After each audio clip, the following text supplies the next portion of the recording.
Good evening.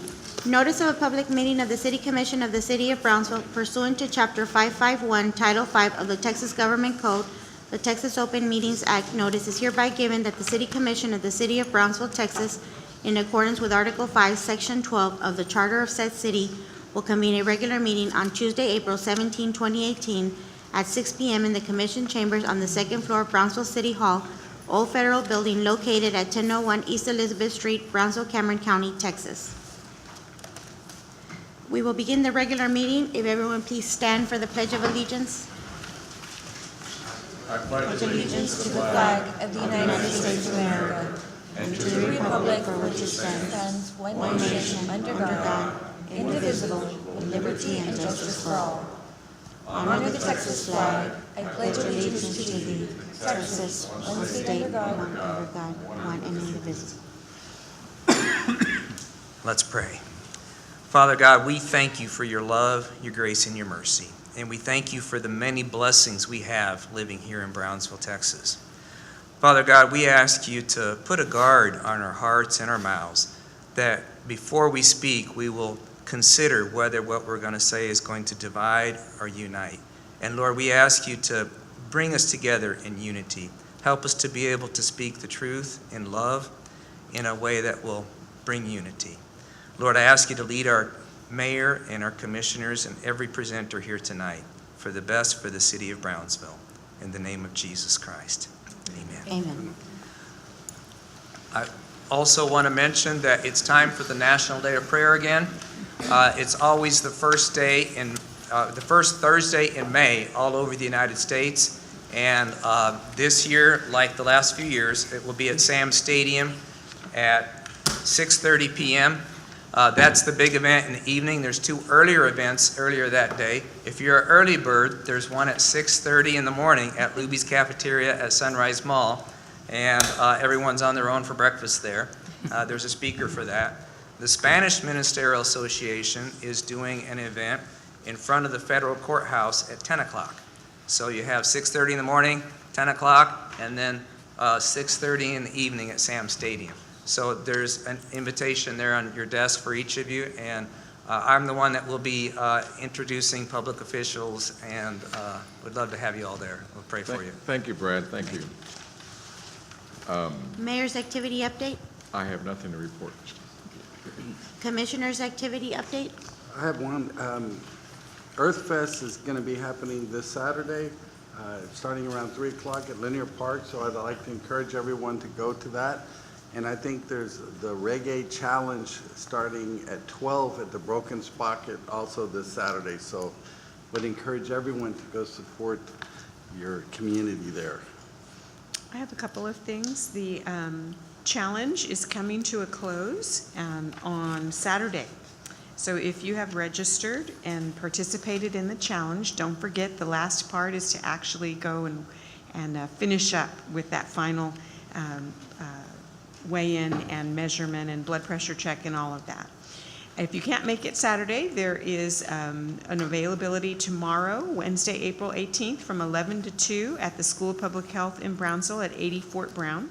There's another opportunity Thursday, April 19th, from 4 to 6 at the San Benito Community Building, and Friday, April 20th, from 5 to 8 at the main library here in Brownsville on Central. Saturday, the finale will be from 9 to noon. And winners will be announced and presented their winnings, in addition to the $1,500 raffle that's on top of those winnings at 12:30 on Saturday. Also want to remind folks that the Brownsville Parks and Recreation is hosting a paint and plant experience on Friday the 20th from 10 to 12 at the Rec Center on East 8th Street. And Ciclovia is coming up, the first one for this 2018 season, which will be April the 27th from 6:30 to 9:30 p.m. So keep an eye out for Dia de los Niños coming up very soon. Thank you, Commissioner. Anybody else? I have one. Just to let the public know that a really exciting piece of news, the city has opened the position for our veterinarian with an increased pay. It was at a part-time position, and thanks to the support of the commission, it's now full-time and a lot higher pay. So hopefully, once the city is able to obtain a municipal veterinarian, we'll be able to offer no cost spay and neuter, which dramatically decreases the amount of animals that we'll be receiving into the shelter. Every day, a litter to 2 litters have to be put down, and simply because people are careless or cannot afford to fix their pets. And hopefully, I know that Brownsville will set the example so that we lead in the state, in the valley, in the nation, as a place that was able to figure out a solution to all of the pointless killing that has to take place when people are careless. So, second of all, I have a really exciting update in regards to District 2. This last Saturday was our All-American cleanup. Throughout the city, we had high school volunteers and our Keep Brownsville Beautiful Club all throughout the city and all of the areas, and I was really fortunate myself. I wish I would have submitted the pictures so you all could see, but I got out there myself with about 20 volunteers from Rivera High School. I'm so proud of them. I know that all of the high schools participated, so everybody, good job. But I got out there and we collected 22 bags of trash just along Mackenzie and Austin Road and in that area. So I think I picked up plastic bags from before the bag ban, and let me tell you, they do not disintegrate. I must have picked up 400 striped cups, and they were not the Selena cups, but about 400 striped cups. I don't know how many bags of Cheetos, Doritos, and just a reminder to everybody, when you throw this out there, it is going to be there for the next 10 years. So we were out painting graffiti. I'm very happy to report that there is very little graffiti. About 6 years ago, we started in District 2 our annual springtime graffiti cleanup. Every year, it has been reduced about 80%. So now we're almost at next to nothing. There is no more graffiti going on in District 2, and that's something I'm so proud of. But as far as the littering, just to remind everybody, if you see something, pick it up and be kind. Do not pollute out of your window. On windy days, make sure your trash can lid is shut, because this is our community and it's beautiful. So thank you. Thank you, Commissioner. Appreciate that. Anyone else? Proclamations? Next, we have proclamation Autism Awareness Month. Is there I someone? have it. Is there That's- someone here?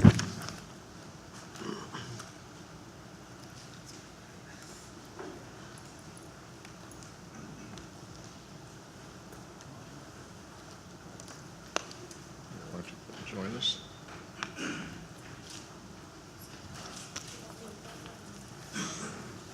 Put the 2 young ladies on either side of the young man, okay? Okay, a proclamation of the City Commission of Brownsville, Texas, designating the month of April 2018 as Autism Awareness Month.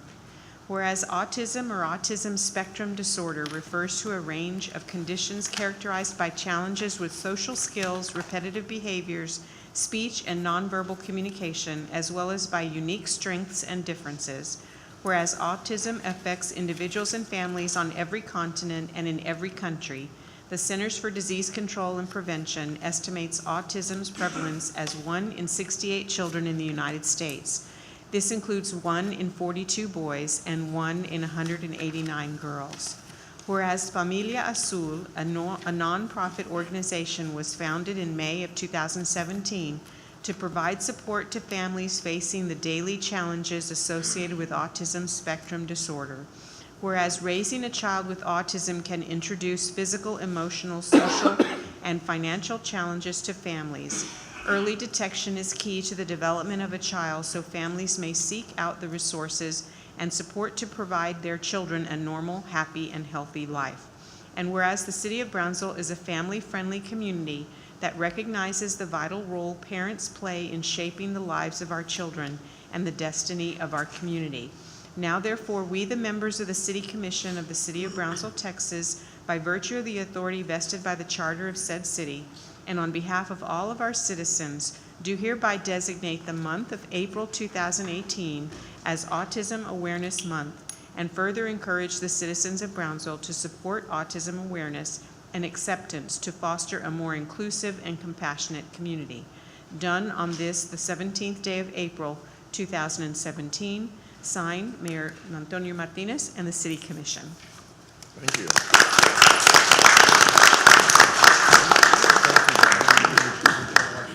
Thank you for what you do.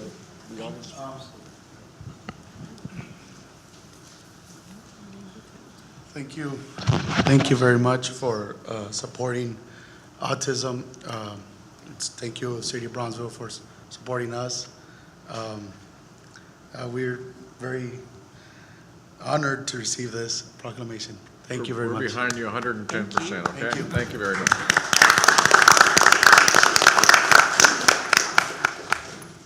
Next, we have presentations, Brownsville Metro's bus stop program.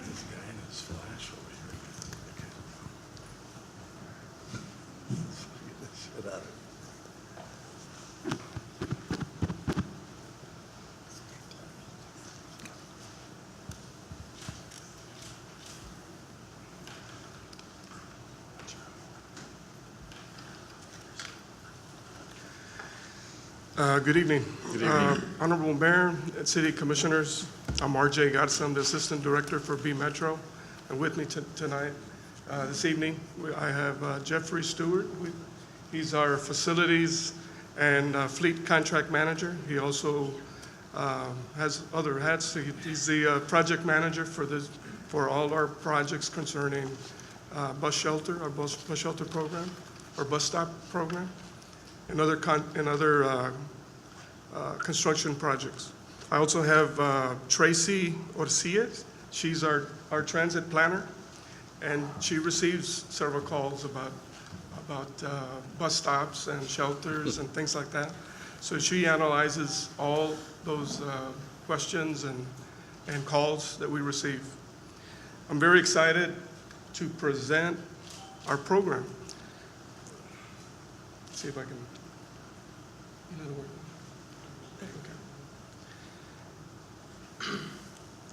This is Brownsville Metro's bus stop program. We will be reviewing a few things.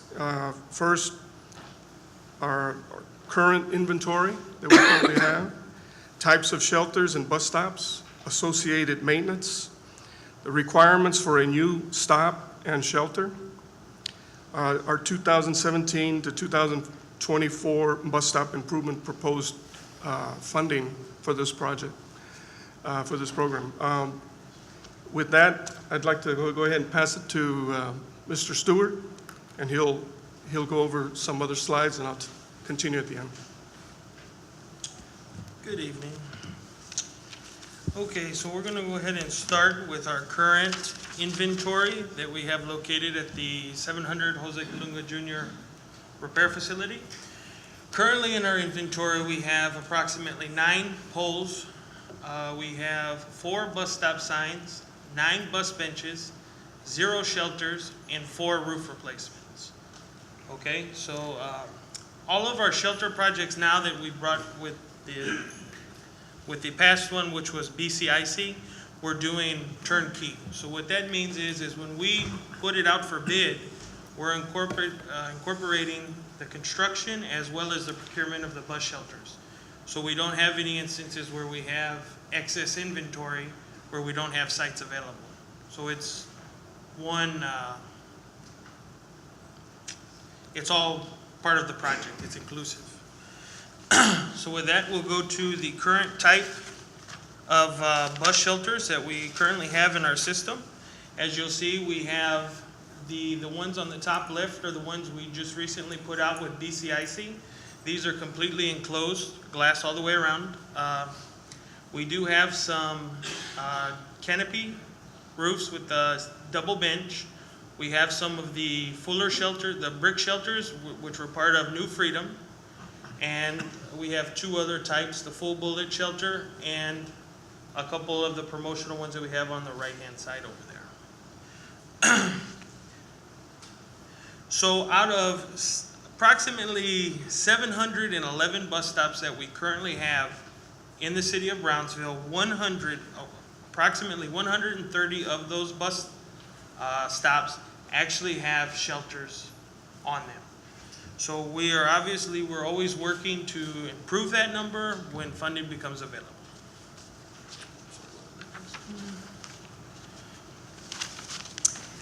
On this slide, you'll see the setup, the way we have all of our stops. In some locations, we may have just a bench by itself. In several locations, we have the post with the sign, and we do also have a half wall with the advertisement and the bench as well. So these are just, apart from the shelters, these are some of the other types of bus stops we currently have in the city. The next item we'll be discussing is the associated maintenance required for each particular bus stop. This is another item that I take care of. I oversee our route maintenance division. I have 2 employees and 1 truck to cover 711 bus stops that we are maintaining on a daily basis. Also, any improvements as far as the painting. As you'll see in this picture, that was a shelter before and a shelter after we go in and do the restoration on the benches. We do the painting and completely turn it in to look like a remodeled bus shelter. So we're constantly working on that as we're out. I've got my guys out cutting grass, weed eating, picking up trash. We've got approximately 150 trash cans that these 2 gentlemen service once a week. They go through and pick up all the trash and dispose of that. So it's a lot of work that they're out there doing every day for us to make sure that we're delivering a clean, safe bus stop for all of our passengers. So with that, we'll go to the steps required for a new bus stop. So anytime we have someone put in a request, it could be by phone or by email, for a proposed stop at a location, there are several things we have to review in-house prior to the implementation of installing a bus shelter. So some of those things that we have to review would be the ADA accessibility.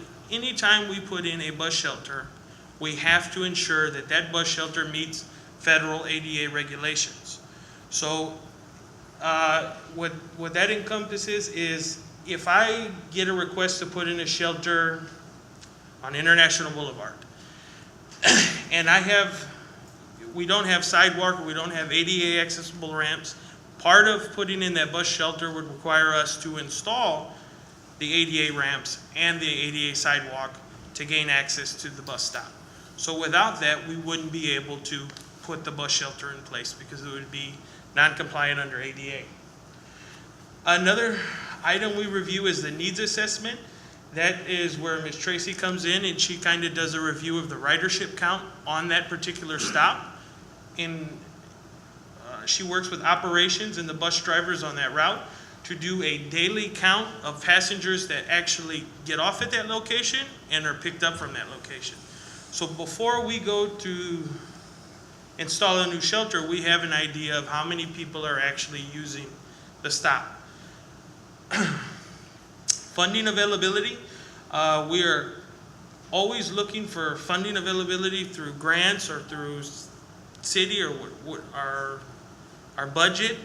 Anytime we have the availability for funding to go out and try to address some of the areas that we have requests for shelters or we need shelters, we're constantly on the move trying to find that funding.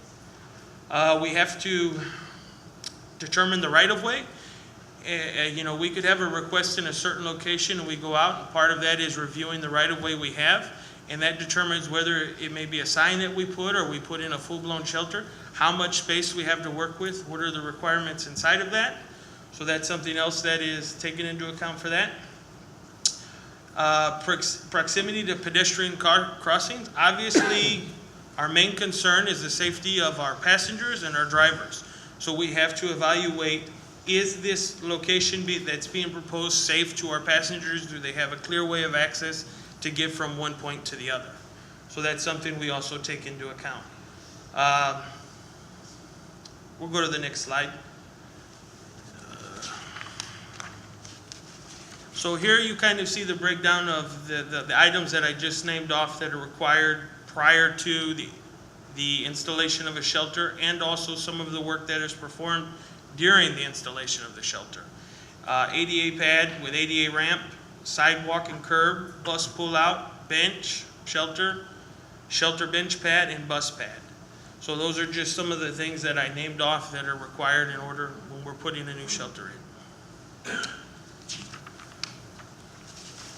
Again, this pretty much summarizes the steps that are required for a new bus shelter, and this is the procurement process. So after we've completed all of that work in-house with the evaluation of the site, we then begin the procurement process, which is when we do the A&E, the evaluation,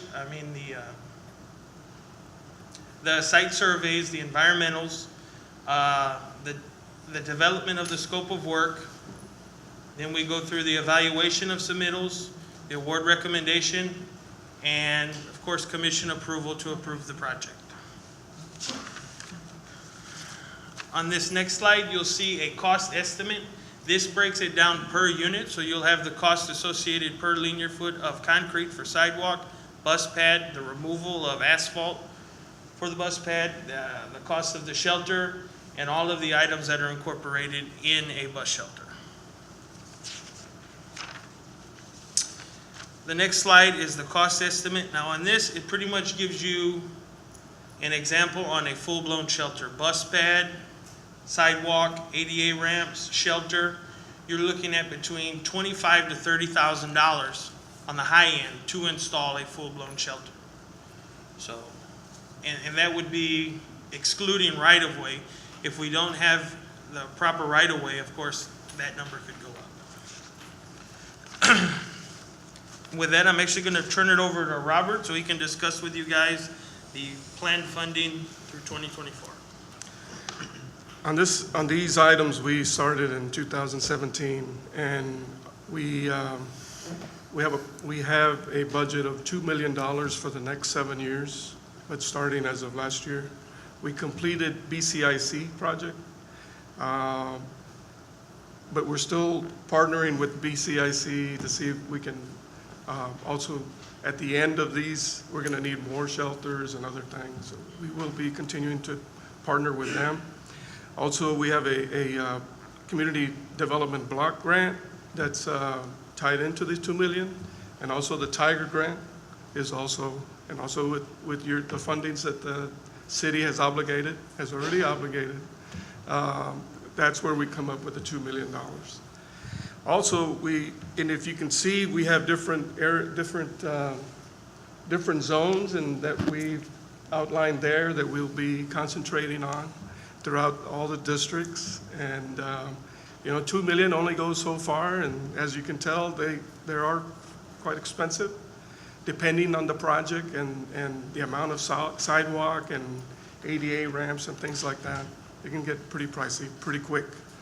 So we also have some partnership opportunities with UTRGV, Walmart. We've been speaking with them. They're interested in partnering with us to help offset the cost that's required from the city, and the rest through a grant that we could do.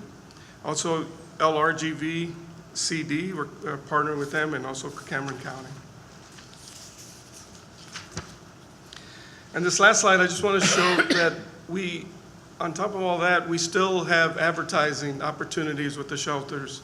Just to give you an idea, last year, the advertising contract brought in $125,000. The year before that, it was $117,000. But it's not all shelters. It's those shelters and buses combined. So the shelters brings in about 44%. While the buses bring in 56% of that cost. So it helps reduce the overall. And that concludes our presentation. We want to thank you for allowing us this opportunity. And if you have any questions, feel free to ask. I have some questions.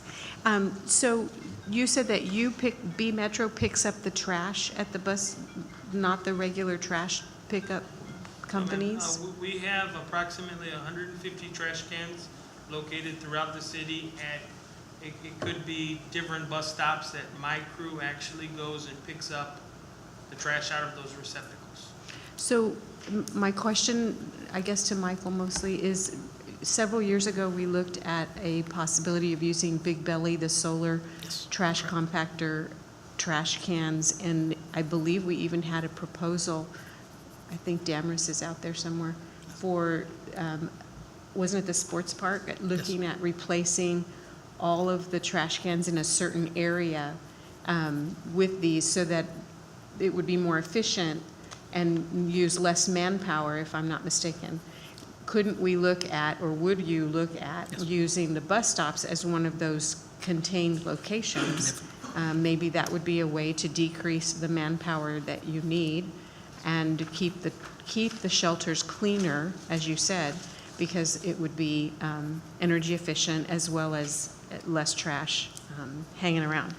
My second question was, do you have sites that you know are non-ADA ready but high in usage that need shelters?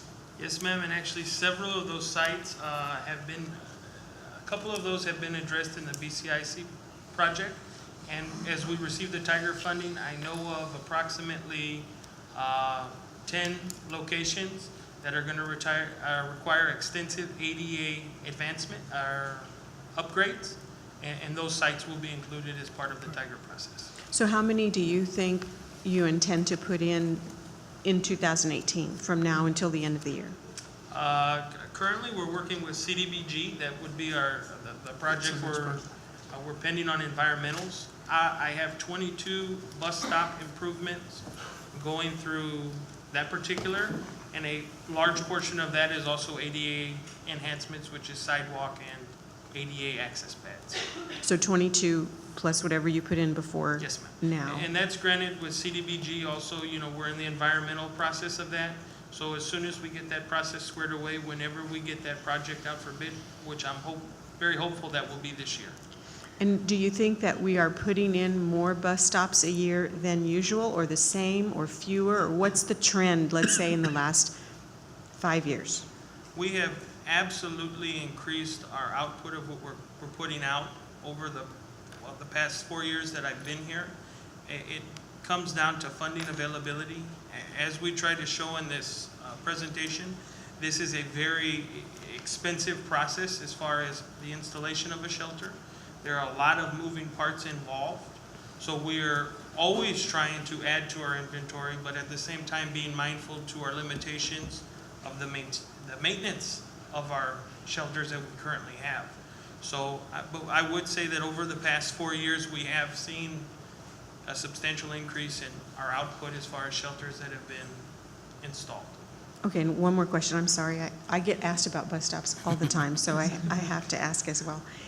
Of the 700 and whatever that number was, 711 that are there, that are here, how many do you actually think, and I don't want to say that of course they all need a shelter, so I want to be careful in saying how many do you think really need a shelter, because that's not, what I'm saying is, are there some that are so infrequently used that it wouldn't be cost effective to put it in? So of the 7 and 11, or whatever that number was, how many, if you had a perfect world, how many would you want to have a shelter on them? At this time, ma'am, I couldn't really give you a number off the top of my head. I would actually have to get with our planner here and kind of review that information before I could feel comfortable in giving you an answer, that you're looking for.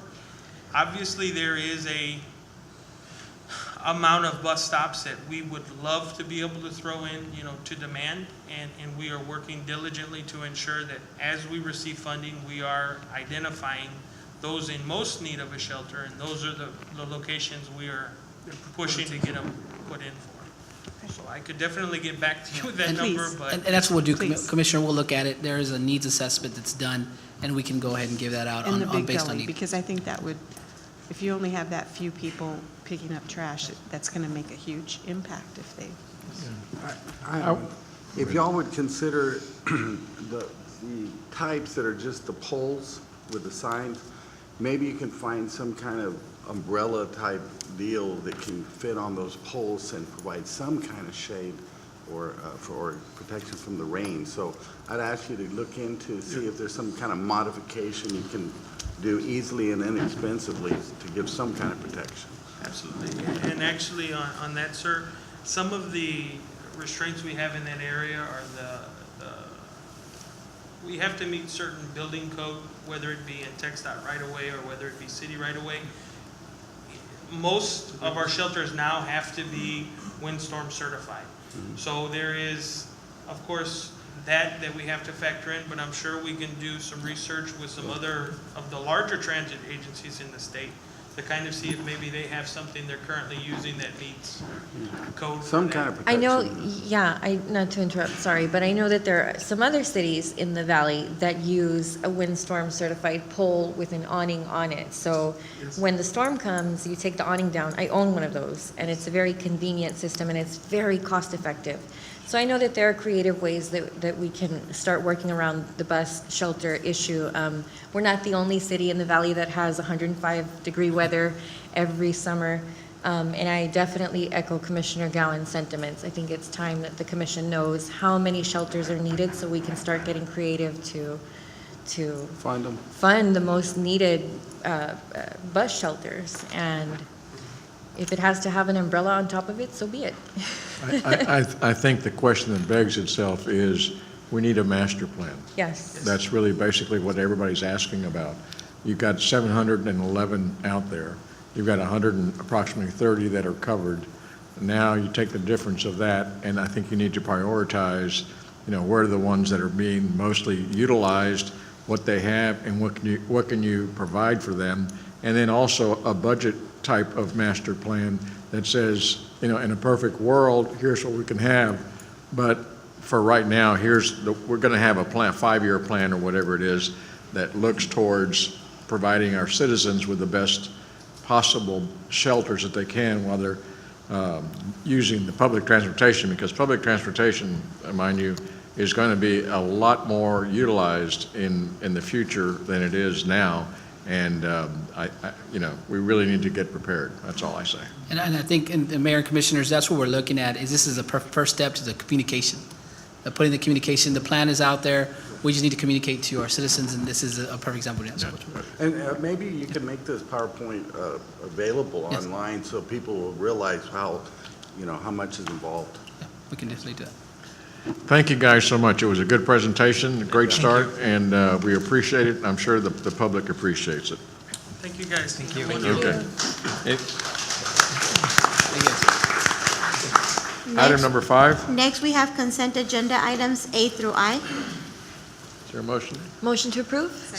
All those in favor say aye. Aye. Motion carries. Item number 6, We will begin our public hearings with the public hearing number 6, public hearing in action on resolution number 2018-031 to deny the proposed distribution cost recovery factor rate increase by AEP and dealing with related matters.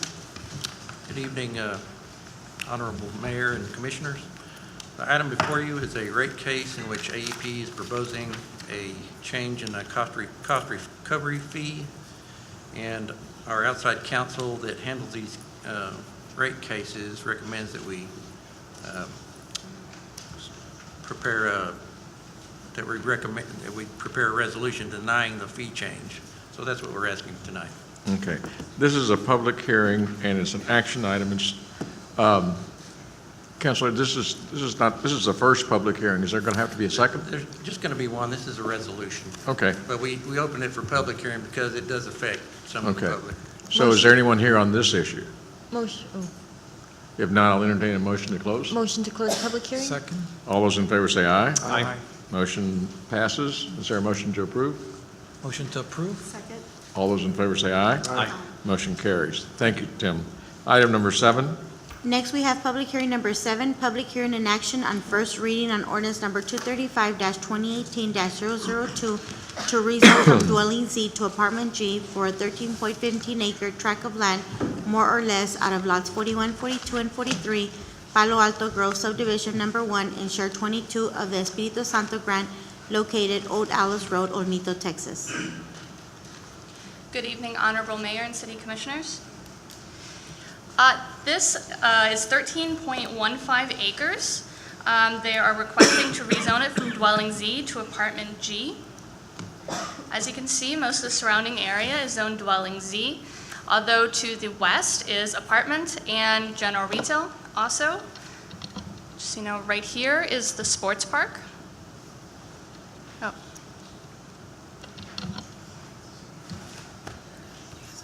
Okay.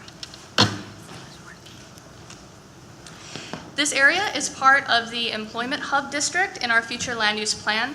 The Employment Hub District is designed to be a mixture of uses organized around neighborhoods that have industrial uses as their anchors and are surrounded by complementary and supporting residential, community facilities, institutional, and commercial land uses. Residential uses should be primarily single-family, duplex, and triplex uses with an average density of 4 dwelling units per acre. Here's an aerial.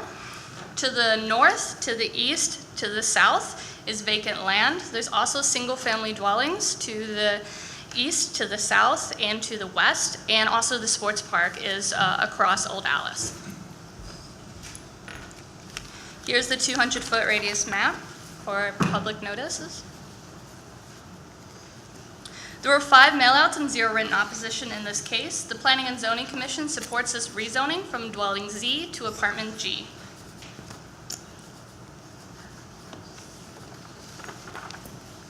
Okay. This is a public hearing, first reading. Is anyone here on this issue? If not, I'll entertain a motion to close. Motion to close. Second. All those in favor say aye. Aye. Motion carries. Motion to approve. Second. All those in favor say aye. Aye. Motion carries. Item number 8.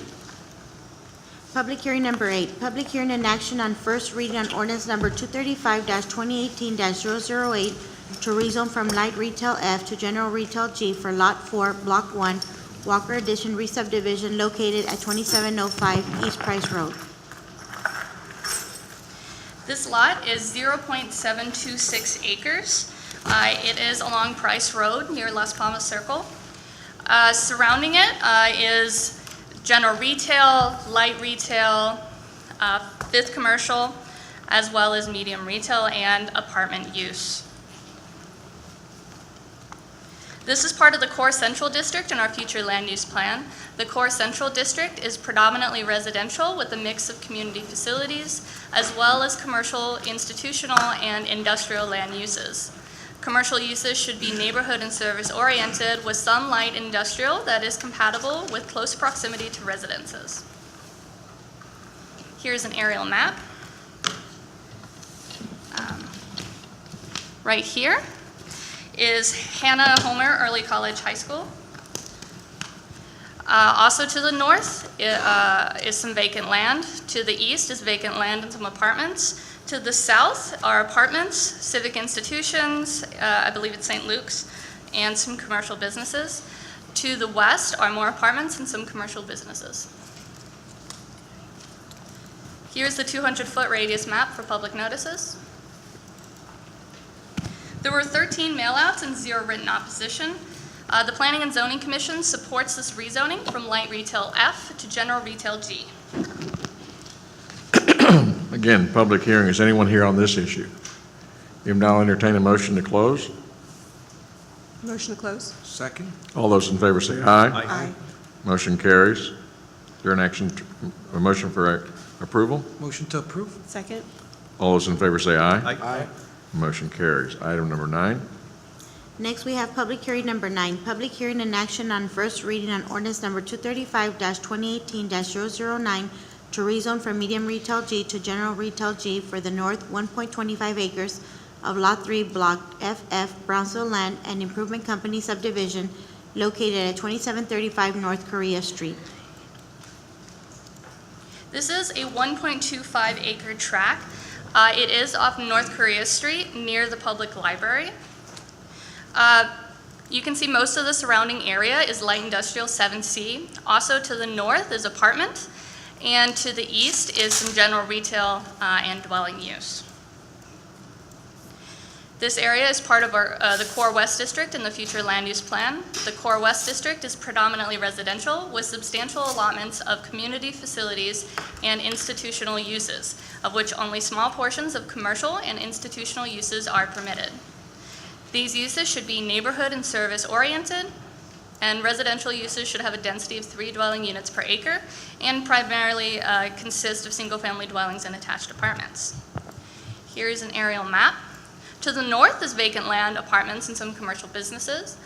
To the east are apartments, civic institutions, and healthcare facilities. To the south are civic institutions and commercial businesses, including Veterans Memorial Park and the Brownsville Public Library. To the west are apartments and some commercial businesses. Here's the 200-foot radius map. There were 15 mailouts and 0 written opposition. The Planning and Zoning Commission supports this rezoning from medium retail G to general retail G. Anyone here on this issue? Motion to close? Second. All those in favor say aye. Aye. Motion carries. Is there a motion to approve? Motion to approve? Second. All those in favor say aye. Aye. Motion carries. Item number 10. Public hearing number 10, public hearing and action on first reading on ordinance number 235-2018-010-S to allow a used car lot, a light commercial use in general retail G for Lot 23, Block 2, Villa Verde subdivision, located at 3925 South Most Boulevard. This lot is approximately 0.167 of an acre. They are requesting a specific use permit to allow a used car lot. It is located off Southmost Road. Along Southmost, you'll find light commercial as well as general retail and light industrial uses. To the north and to the south of Southmost Boulevard, you'll see dwelling uses. This is part of the town corridor in our future land use map. The town corridor is primarily residential with small clusters of commercial land uses at regularly spaced intervals. Here's the aerial map. To the north are single-family dwellings and commercial businesses, again, along Southmost. To the east are single-family dwellings and commercial businesses along Southmost. To the south are single-family dwellings and commercial businesses, as well as to the west. Here's the 200-foot radius map. And here's the site plan for the specific use permit.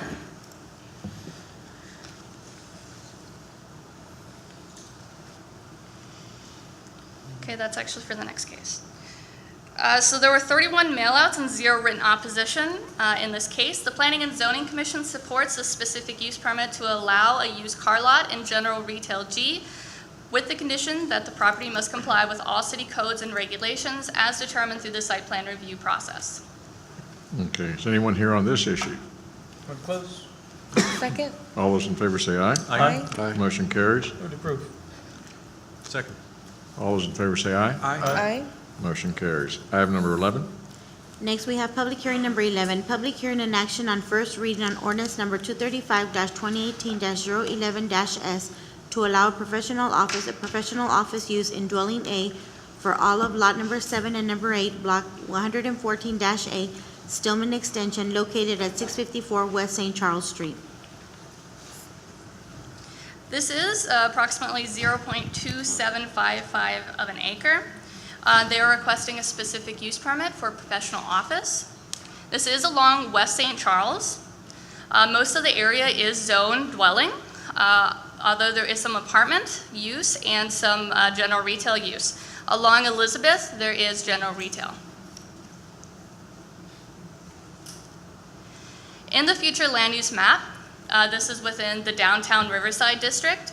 The downtown Riverside district should be a balanced mixture of residential, community facilities, and commercial, with some institutional land uses. Residential uses should have an average density of 10 dwelling units per acre and should consist of single-family dwellings, duplexes, triplexes, row houses, and some apartment buildings.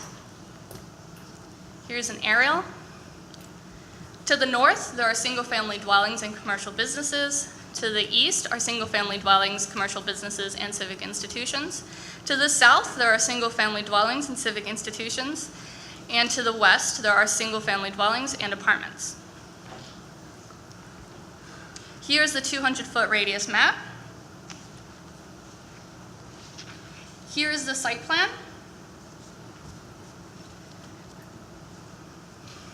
I'd like to point out that everything on the site plan is currently existing. There were 26 mailouts and 1 written opposition. I will go back to the map in just a moment. The Planning and Zoning Commission supports a specific use permit to allow a professional office in dwelling A with the condition that the property must comply with all city codes and regulations as determined through the site plan review process. Oops, wrong way.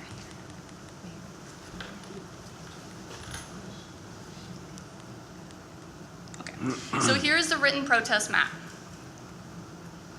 It's 24.53% of the land within the 200-foot radius. Their property owners have signed a protest against this specific use permit. I'd also like to point out that specific use permits are tied to property owners. When the land is sold, the specific use permit is not transferred with it. You said that the structure existed now? Yes. So what is there now? It's in the historic district. It is a historic home. It's currently an engineering firm. They've operated for several years. However, they were operating without a certificate of occupancy and they have been cited. And they are trying to comply with zoning regulations, which requires them to have a specific use permit for First C or to rezone to First C. Is that who wants to stay there now? Yes. And that's the concern of the protesters, right? Is that after this gentleman moves on or whatever, that the next occupant will be able to continue using it in a commercial way instead of back to residential, I think. Is it resident? It's a combination residential right now, isn't it? It's dwelling use district, Yeah. which allows the home. When the business was first created, he resided there, so it was operating legally. Since then, he has moved out of the home and it is just an office. However, with the specific use permit, once he sells the land, the specific use permit will not be transferred. Okay, so that's the representation the city's making to the people who have protested this? Because Yes. I know that was their concern, because apparently they did some research and couldn't find it in our regulations that it's tied to the occupier or the owner. So since in the ordinance, it states that specific use permits are issued to the property owner. That is in the ordinance. We agree that this area should, in the long run, be commercial, be Dwelling. residential. However, since it has been existing for several years, and at the Planning and Zoning Commission, the surrounding neighbors, they did speak, and they, as you pointed out, that is their concern. Can we, if we make the motion to approve this, can we add an addendum that it only, just a specific addendum that it's only for that particular owner? Even though it's in the It ordinance? serves within itself. I mean, the ordinance itself says you will have a specific use if you're here. If you move, you don't have it. So, in Okay, essence. as long as we're in assurance. The of ordinance, this. the ordinance itself assures it. Okay. Yeah, all right. no, I think it's, it's just want to make it abundantly clear that it only applies to this one. So if you as a planning and legal is satisfied with that, then we feel comfortable. But make it, obviously clear that it only goes to this owner, and the subsequent owner, once it's sold, will not have that specific use. And Mr. allowance. Sampek, you good with that? Okay. Is that good, Tim? Okay. All right. Anyone here on this issue? If not, I'll entertain a motion to close. Oh, I'm sorry. Forgive me. There are a few of us here. I'll start.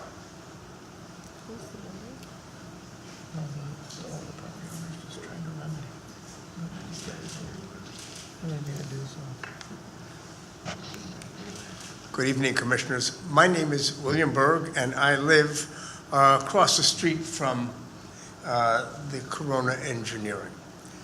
I was the submitter of the protest. I know I sent the protest. Did everybody get a copy of the protest? I know Commissioners Neese, Gowan, and Leon got it, but let me Thank you. just give you another copy. Thank you, Bill. I thought it would be included in the binder, and I was wrong. Thank you.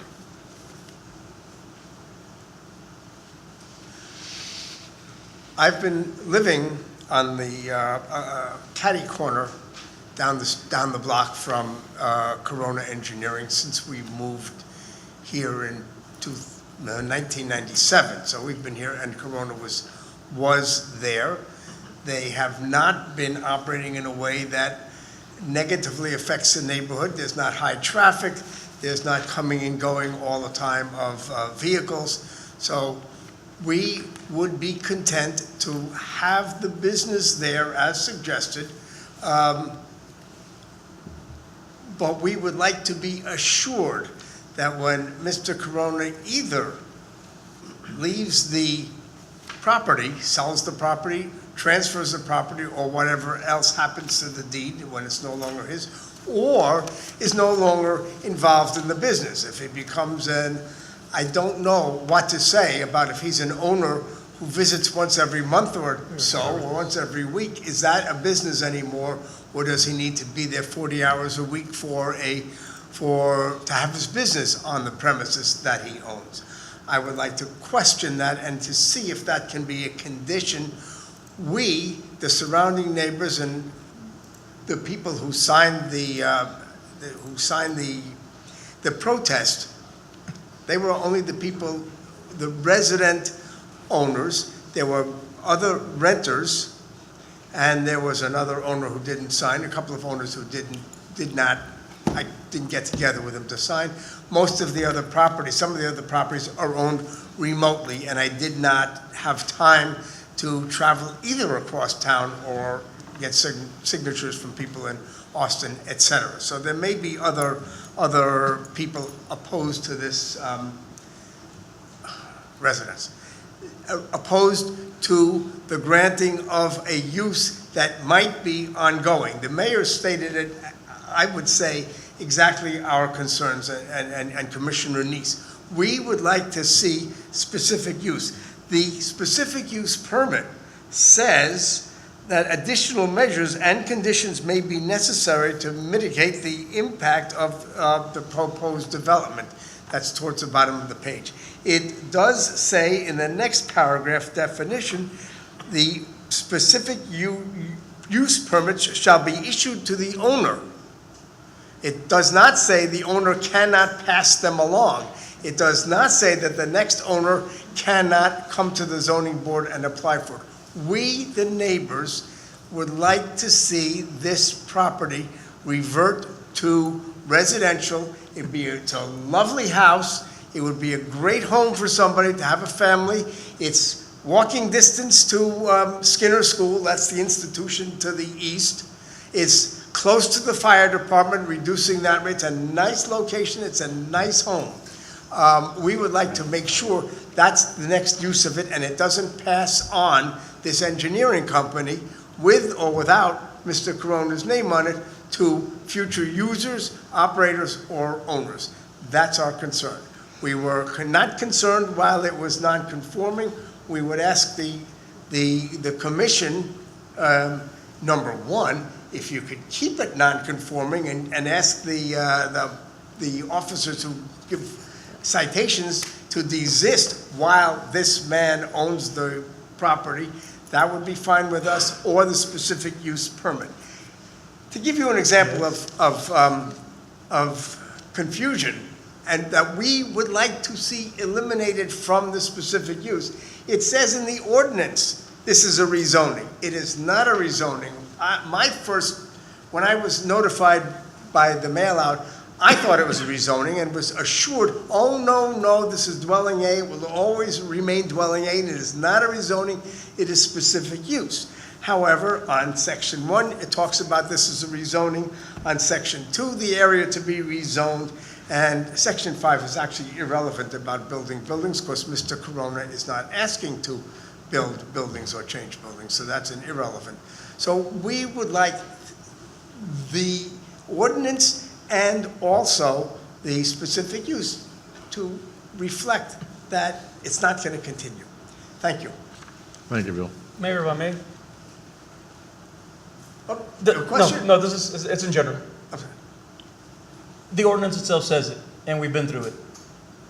If Mr. Corona, I don't think it's fair for the commission to decide whether Mr. Corona decides to come in at 11 o'clock at night, at 3 o'clock in the afternoon, at 8 o'clock in the morning, for us to put that kind of basically what we're trying to do, my understanding is, we're getting him to comply because he was non-compliant.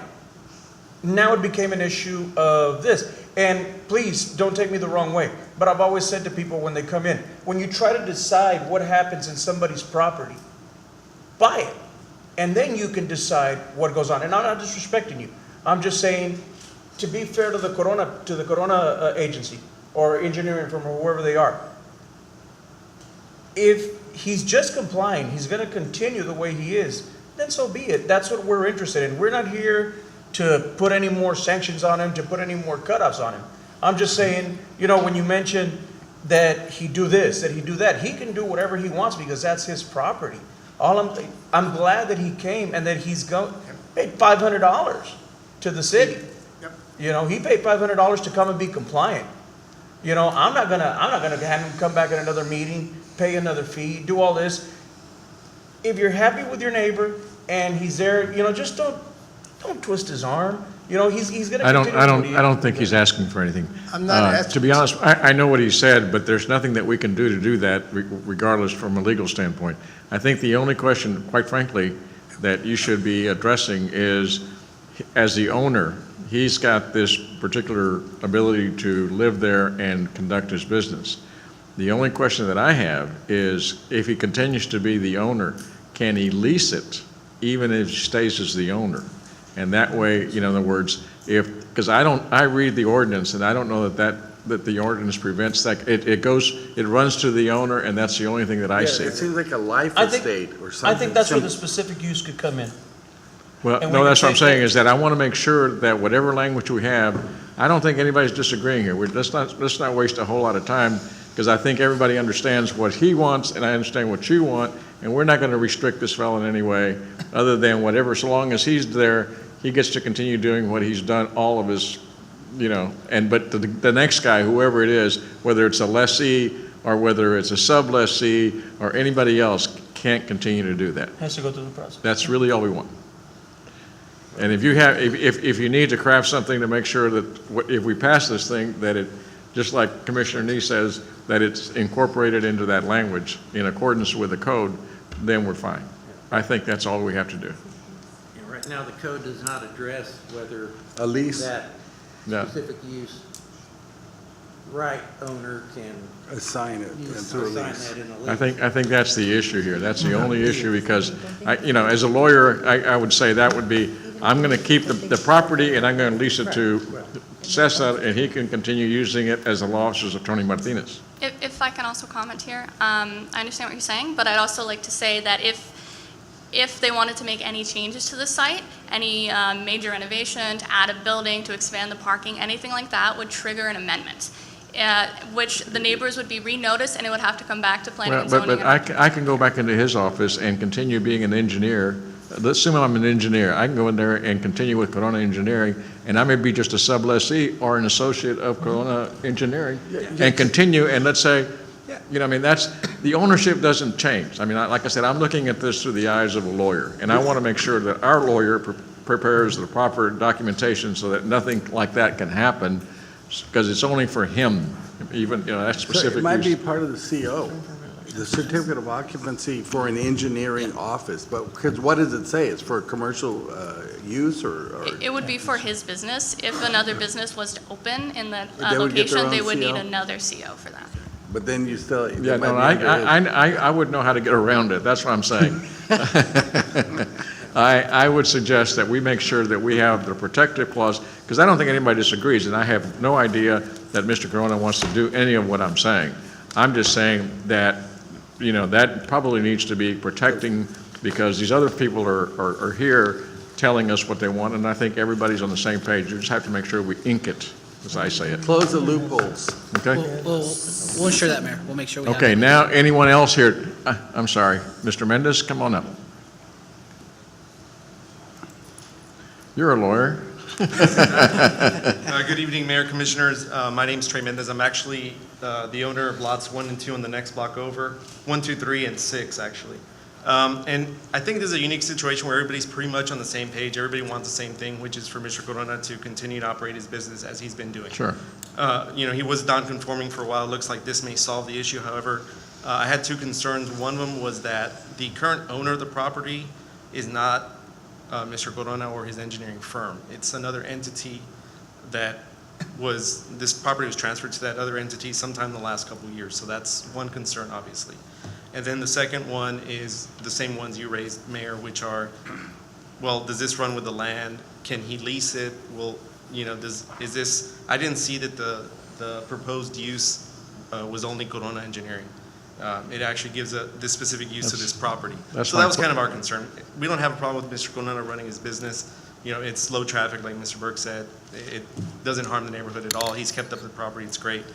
Just those couple concerns, which are, is the owner the actual applicant for this? Because it might not actually be the case, that the owner of the property is the actual applicant. That would be my concern too, Trey. I mean, that's the only thing. If he's already got someone else in there under the name Corona, and he still owns it, technically he's there, but. Well, the owner of the land is actually another entity that's not Corona Engineering. So I just wanted to raise that to make sure that the applicant is actually the owner of the land, which I'm not sure if that's the case here.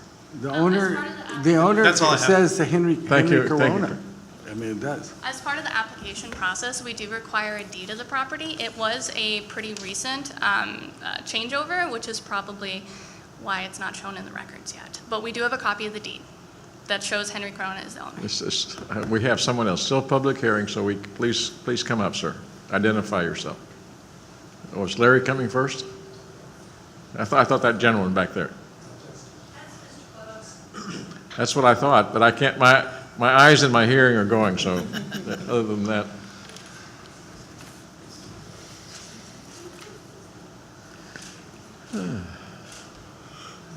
I've known this gentleman for a long time. Yes, we have. Mayor and city commissioners, my name is Henry Corona. Let me give you I don't want to take too much time. I've been there since 1978, started using it as a business in 86 after I left Bain Associates. The property is under Beverly Corporation. That's our family corporation. We just changed it to the family corporation. So as far as legality, it's still mine. The neighborhood has been good to me. I want to be good to the neighbor. I'm not going to be there 20 years from now. I may be there maybe another year, 3 at the most. And when I do, I'll either sell it or I'll rent it. In all likelihood, I'll probably sell it. I don't want to damage the neighborhood. They've been good to me. I know most of the immediate neighbors. As a matter of fact, within an hour after I found out that there was a protest, I got a bunch of neighbors to go ahead and sign off that they were okay with me being there. But I'm not going to trouble you with that. The only thing is that I want everyone to know that I'm happy there and I'm not going to be there that much longer. Okay, Henry, and again, like I said, I remember you from Bahia. We know each other for a long time. But Tim, maybe the most prudent thing to do is to get together with legal and Mr. Corona and another thing, I would be agreeable to conditions if that's the route to go. The only thing is I don't want to put a specific number of hours, whether I work 30 we're not, 40 or 50. No, we're not going to do any of that, okay? I just need to have the restrictions. Henry, while you're there, you can do as you wish. That's your property, and we understand, even if it's a different corporate entity that's been transferred. And I know that you don't, I've known you too long. What we got to do is make sure that someone, anything can happen to any one of us, and someone else may take whatever we have and have a different idea. And as lawyers, that's the one thing we always learn, that we never know how long. So I would suggest that we table this one so that you guys can figure out the language so everybody can live with what they got. I mean, that's all there is to it. I mean, because I don't think, from what I gather, I'm not sure that we got all the safeguards that everybody wants, but. Offhand, the proposed conditions here, I'm agreeable to them other than the 40 hours per week. Well, we don't. No, as far as what you do there, what it is the transferability of this conditional use. That's the issue, not how you run your business or what This your hours can be are. worked out, Henry, and Tim, if you all don't mind, I think I've done this a long time, that this is the best thing to do, is make sure it's all clear before we take that one step and get it all done, get it all written, and it's Tony, forever. whatever works. Okay, thank you, Henry. Okay, it's up to the commission, though. Because it is a specific use permit, you can add conditions tonight if you choose to approve it. If it is tabled and it has to come back for another commission meeting, it will have to be renoticed. Okay, well, you can't do like we do in the courtroom and say recess it? We're in a courtroom. Well, it's up to the commission. Like I said, I just having an abundance of precaution. I don't want something, because it's not Henry, and it's not Bill, and it's not Larry, it's none of those. They all have the right intentions. It happens a lot for all of us who have been in the law for a long time, that something that I say, and I croak tomorrow or do something, and I'm not capable of making a decision, then someone else takes it over and they do something that I didn't want anyway, but it happens. I mean, the law books are full of those kind of instances. They really are. So I think the ordinance speaks for itself, and I think that Mr. Corona's working in good faith. And I think that if we continue and if we approve it as per the ordinance with the specific use and Mr. Corona's good word, I think that we should be good. Well, that's what I'm saying. I'm not worried about Mr. Corona. I'm worried about something else. And it's up to y'all, okay? Anyone else here for this public hearing on this issue? Okay, Larry, come on up. If we pass it with an addendum, does the addendum have to be worded right this minute, or can they work on the addendum? I think they ought to get together and do it, but it's okay. Go ahead. Yeah, just a quick one. The thing that scares me to death is that the restrictions are on the issuance of the special use permit. All specific use permits shall be issued to the owner and abide by the term limits established in section 348-1421. And I read those. Shall expire whenever any of the following occurs. The certificate of occupancy is not issued within 12 months. Operations for which special use permit is granted are not started within 12 months. Building permit not issued within 12 months.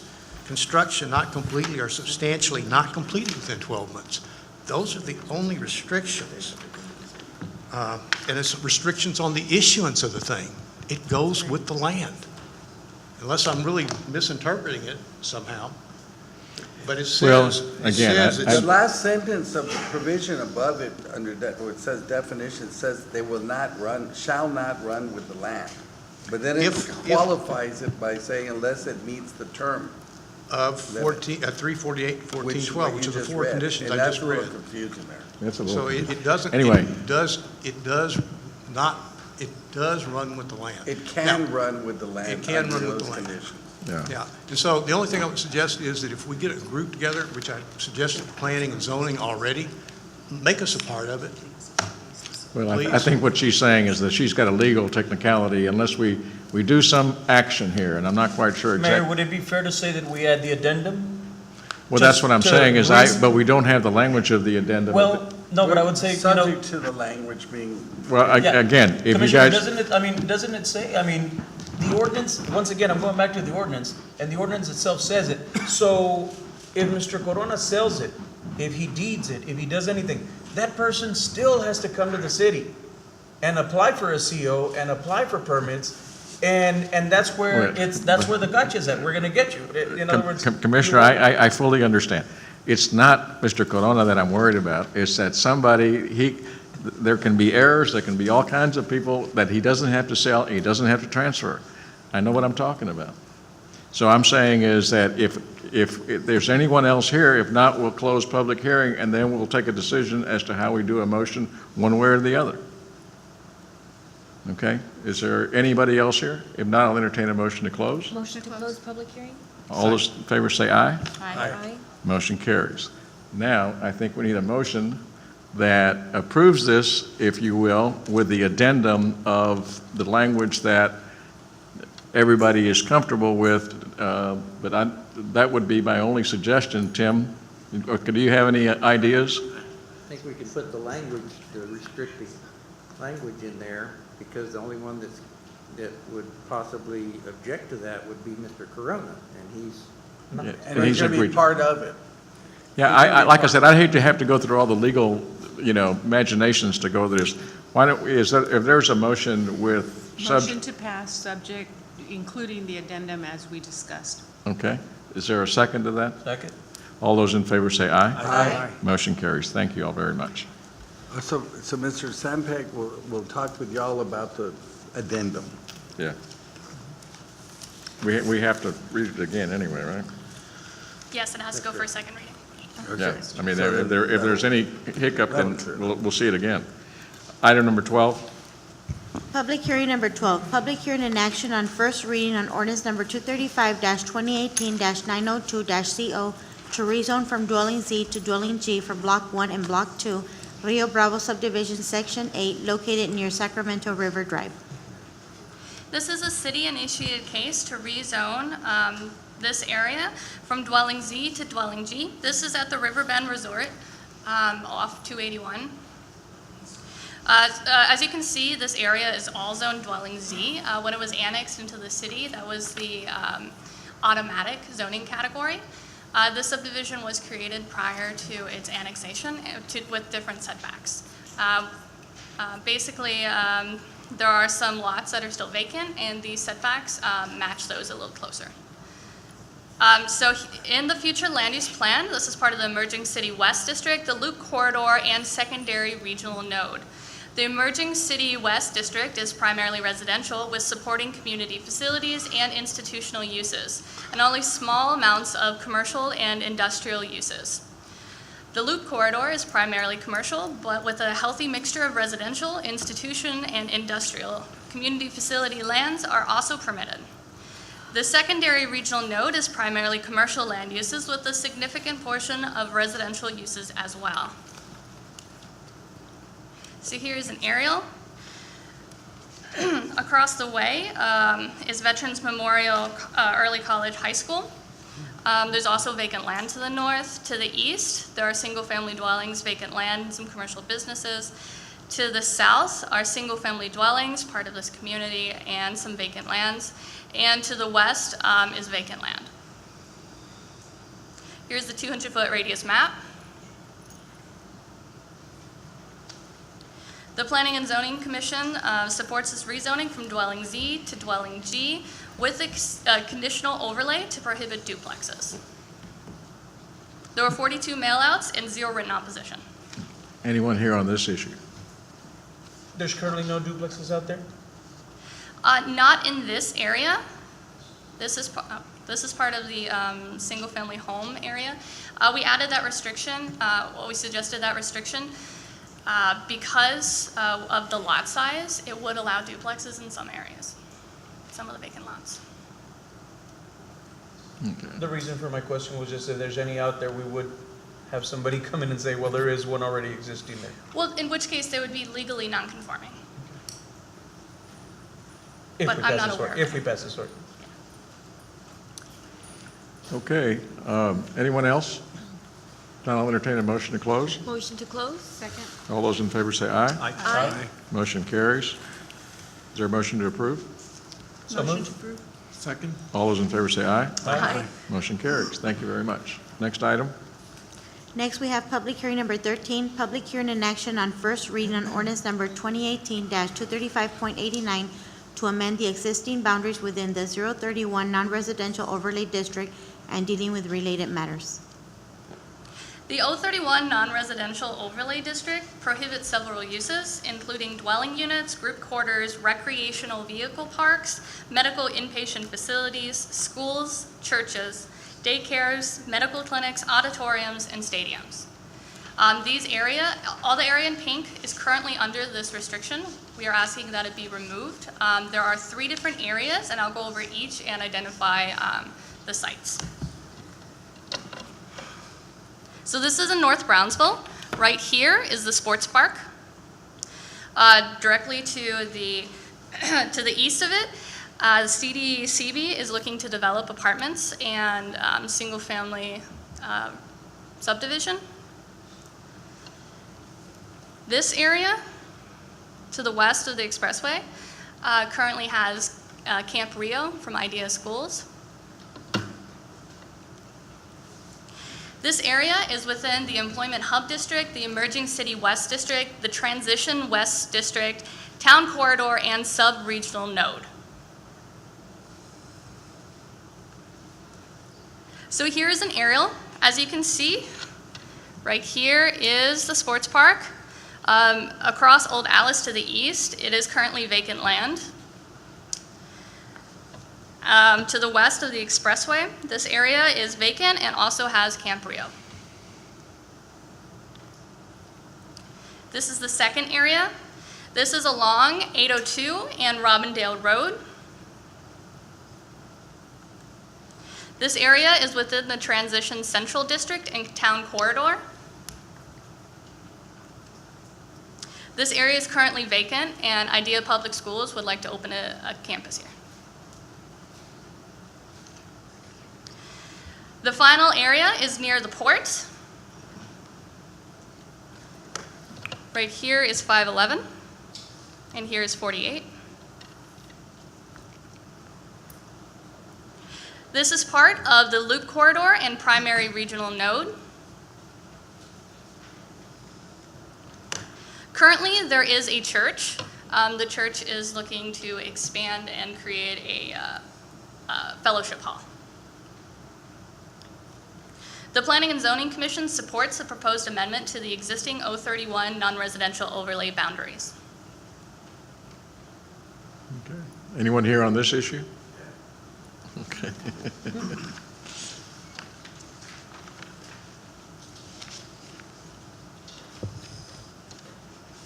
Yeah, Bill, you can walk through there.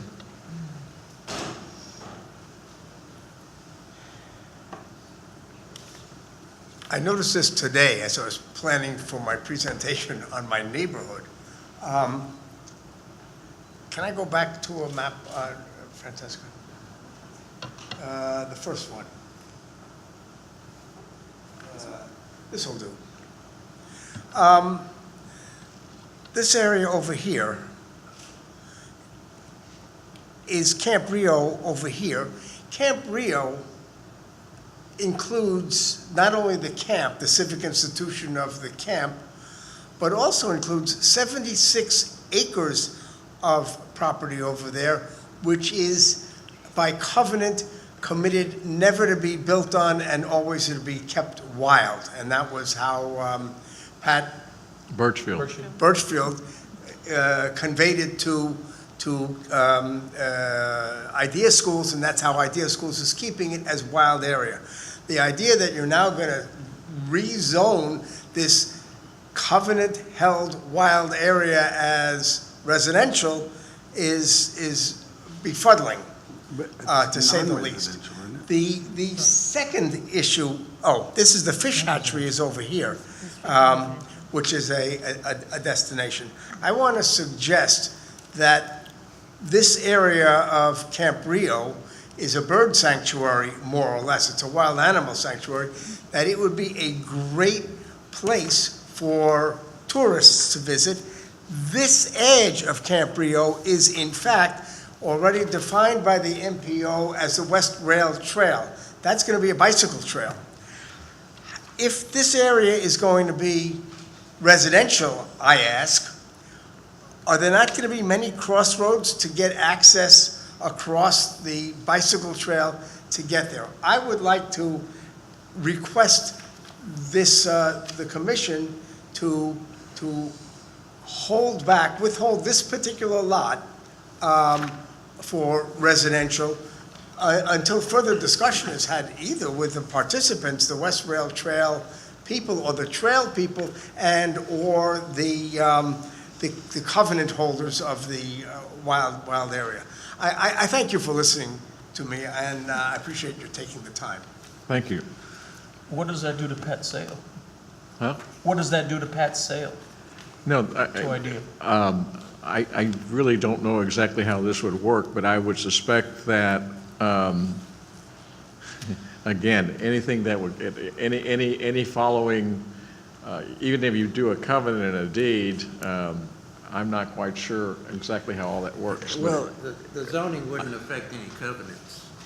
No, what I'm saying to you, though, is why are we messing with that area? Can we exclude that area just so that we don't create any more confusion? Because, you know, you go get a title policy, and then you find out for the first time you got a covenant of some kind. The reason we're proposing this, and this is city initiated, although some applicants requested it, Camp Rio at some point would like to be an overnight camp. With this restriction, they could not have overnight facilities. For the Boy Scouts and the Girl Scouts, well, mainly Girl Scouts, right? It's I went mainly to- girls. I went spent the night Passing there. it, It's they very can scary. have overnight camping, but not if we don't pass it. Correct. Is that tract, it's not the whole Camp Rio, I mean, it's more than Camp Rio, right? Right. So somebody could come in and put other, like a subdivision or something if we pass it this way, right? Potentially, they would still have to conform with all zoning regulations and if I think covenants. you've got problems. Unless you exclude that area, you know, again, I'm not trying to create any problems for you, okay? Because I know that you go through a lot to get these things on here, but. Mayor, you know what I honestly think? I honestly think that if there's concerns, this was brought before, it went through P and Z, now it's coming through us. I think that if somebody has a concern, that they come in with a property attorney, somebody who deals with this. I know that you're an attorney, I know Ben's an attorney, so, No, and I'm not- everybody, but I think if there's gonna be opposition, that if there, I mean, anybody can come and, you know, and say, I don't agree, hell, I don't agree. You know, but if you're gonna come in and oppose, But that you come in with somebody. But let me just ask this Okay. question, and I don't mean to interrupt you, but when you have something like this of an overlay district, who do you notify? Because they're city initiated, we're not required to notify, although these were requested. So how does people get notice who are affected by this? They are requested by the owners. Well, I know what I'm saying to you is if you have no public notice and you have no private notice and you put this before the planning and zoning, how does anyone know that their property is going to be affected? Well, it is advertised in the Brownsville Herald. Who are the applicants that are requesting this in that particular tract? Because usually you have a page, because it's the city that did it this time, that's why we don't have that, okay. But you mentioned there was other applicants, right? CDCB requested that their area be removed from the 051, and the next item is also an overlay removal of the 051A. They asked to be removed, Idea Public Schools asked to be removed. And the church near the port, they also asked to be removed. So Idea Schools asked for this portion. And how fast do they anticipate having overnight campers? I'm not sure. Like for this summer, you mean, or? I mean, and then my question is, do we have time to review that particular piece past the others? I don't think it's anticipated for this summer, but I'm not sure. That it's not anticipated for this summer? Correct. Back in the day, like 400 years ago when I was a Girl Scout, I spent the night there and it's very scary at night. Anyway, okay. Maybe Anyone we should- else here besides, you know, Commissioner talked about this?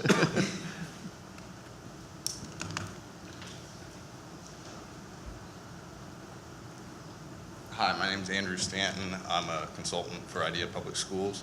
I'd just like to say that I don't think that the removal of this overlay district necessarily allows housing.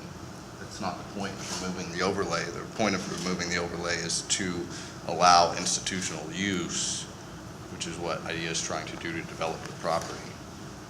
So I don't see how there's a risk of the property, like the gentleman said, that most of that property is already in a conservation easement, which prohibits any kind of development. So regardless of the zoning, there is no ability, even for IDEA, that is the property owner, to develop that property. And that's managed by the Valley Land Fund. How much of that tract is y'all's property that? I'm not sure of the boundaries.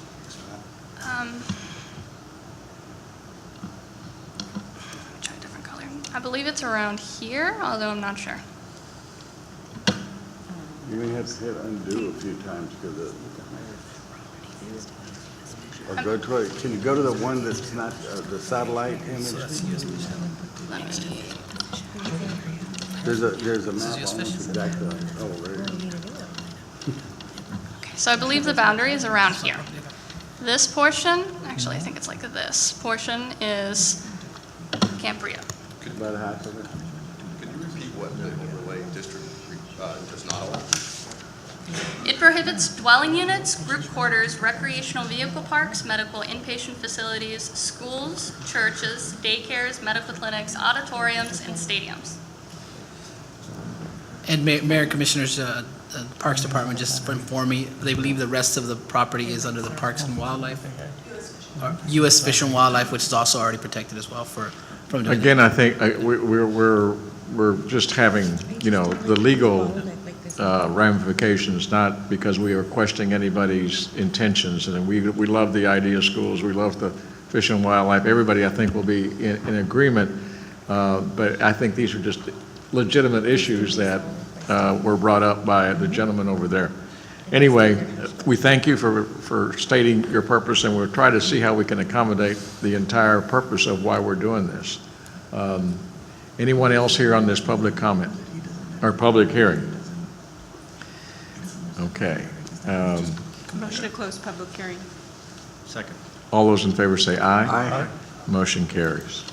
Would you approve? Second. All those in favor? Aye. Motion carries. Can I I'm ask in a one debate. point of personal, I'm gonna vote nay on that one, on that last one. okay? No, it's just, would you be kind enough to give us a little bit more detail between now and the next meeting so that we make sure, you have a second reading so that there is an option to make sure that we're doing what everybody intends to do. I think everybody's trying to do what this whole thing is trying to set out. So give us a little bit of a heads up on that, please. If I may, point of order, I still think, Mr. Lopez, if you could have a workshop for us on planning and zoning. I mean, it's just every meeting, it's a bottleneck, it's problems, and I mean, we just don't seem to be finding a solution to any of this. I mean, it's a lot of arguing. I mean, you have two sides like we just saw right now. I think they could have gotten to an agreement, but now we're here, it's bottleneck. Again, there's a lot of animosity, and I think we could prevent a lot of this by actually being more effective. During the agenda review meeting, maybe we could have a planning Well, person come The in. thing about it is, I think we went through the review of the agenda. The only thing, I don't think we saw what we're seeing tonight. And Yeah, that's- and Mayor and Commissioner, and what we look at is, because it comes in as not protested until we pass all the agenda review and it gets Sure. posted. Yeah. And then also with that is individuals have that opportunity to come during the public hearing. We don't see the opposition until then. So let's take a look at it so we can do this better, okay? Item number 14? Public hearing number 14, public hearing and action on first reading on ordinance number 2018-235.90 to amend the existing boundaries within the 051A Commercial Quality Overlay District and dealing with related matters. This is a city-initiated ordinance. It was requested by CDCV. The 051A Commercial Quality Overlay prohibits off-premise signs, illuminated on-premise signs outside of normal business hours, billboards, pole signs, mirrored glass window facades, and it also creates several requirements for signs, landscaping, paving, roofing, building materials. So this area, you've seen several times. Right here is the sports park. The entire area in blue is currently within this 051A Commercial Quality Overlay District. This area is part of the Employment Hub District in our future land use plan, which is designed to be a mixture of uses organized around neighborhoods that have industrial uses as their anchors and are surrounded by complementary and supporting residential, community facilities, institutional, and commercial land uses. Here is an aerial. You can see it's currently vacant. It is across from the sports park, across Old Dallas. The Planning and Zoning Commission supports this proposed amendment to the existing 051A Commercial Quality Overlay boundary. Okay, this is public hearing. Anyone here on this issue? Now I'll entertain a motion to close. Motion to close? Second. All those in favor say aye. Aye. Motion to approve? Second. All those in favor say aye. Aye. Both motions carry. Thank you. Item number 15, Public hearing number 15, public hearing in action on first reading on ordinance number 2018-1387-C, amending the Code of Ordinances of the City of Brownsville by adding Article 3, Network Node Regulations to Chapter 338 Telecommunications to provide a framework for the deployment of network nodes and node support poles in the public right-of-way by network providers in accordance with Senate Bill 1004 and the Texas Local Government Code, Chapter 284, and dealing with related matters. Good evening, Honorable Mayor, City Commissioners. My name is Martin Vega. I'm a planner one for the Planning and Development Services Department. I'm here to present ordinance number 2018-1387C. Before I dive into the ordinance, I want to give a brief overview of Senate Bill 1004. Last year in 2017, on September 2017, Senate Bill 1004 was passed by Texas legislature. And basically what this Senate bill does is it gives an open door to network providers to come into municipalities and use the public right-of-way to install network nodes. The reason for this is nationally, there's a transition going on from the 4G network to the 5G network. So in that transition, in order to keep up with data usage, network nodes increased by tenfold. So if we had before 100 network nodes for 4G, now we're gonna need 1,000. So in the past, we've been getting our cell phone signal with macro towers, which is now considered obsolete. Basically, it has become very difficult to install these macro towers within growing cities because it has become unfeasible to put a large tower among structures that are already existing or that are planned to exist. So therefore, network providers have basically condensed macro towers into small network nodes that are basically very small size. They're about yay big. So, and this facilitates to better deploy the network signal, and it gives network providers the ease to put in the means to distribute that signal in places that there used to be dead spots. So, since this Senate bill came about, the city of Brownsville found the need to establish a procedure in order to give network providers the framework to come into our municipality, and that way they fill out applications and they give the municipality a just compensation for the use of the public right of way. This ordinance basically states that engineering department is going to be the primary manager of such process, and the planning and development services department is going to be taking care of the permit aspects. And that's about it. If you have any questions. The compensation that goes with it has to be determined by the city commission? The compensation for the use of the public right of way is established by Senate Bill 1004. So, Let me interrupt. We're currently in litigation to get this ruled unconstitutional. That's what I thought. That's what I'm saying. Because the compensation is so low instead of. Right. That was my issue, because I thought that we were talking about this litigation some time back. We're currently in litigation, but meanwhile, we do need to set up this framework for them to be able to put in the network nodes. My question to you, Counselor, is let's say we don't set up the framework for it. Well, the way they have the legislation is if someone submits an application and we don't act on it within 30 days, it is deemed approved. Okay, so either way, they either get you coming or going. That's right. Time Warner has very good lobbyists. Right, and then I would like to point out that there's a portion within the ordinance that states if this bill or the amending chapter to the local government code is to ever be found unconstitutional, it would require that network providers pay the just compensation that we used to charge for the use of the public right-of-way, which used to be around $2,500. Okay, well, I can see that one going I all the think way. that our Senate needs to hear from us, because this is the third time in a year that they do it to that they us. do something, yeah. We got to have I some. don't know about our representation, man. Anyway, everybody needs to go to the voting polls. This is a public hearing. Anyone here on this issue? Go to close. Second. All those in favor say aye. Aye. Aye. Motion carries. With my hands tied behind my back, I'll approve.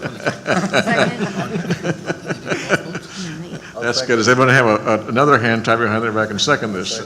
Okay. All those in favor say aye. Aye. Motion carries. Thank you. Thank you, Mr. Vega. Item number 16. Public hearing number 16, public hearing in action to approve the City of Brownsville Metro re-advised ADA policies and procedures manual complementary paratransit service plan. Good evening, Honorable Mayor, City Commissioners. I'm RJ Garza with B Metro. Brownsville Metro is requesting approval to revise the ADA policies and procedures complementary paratransit service plan.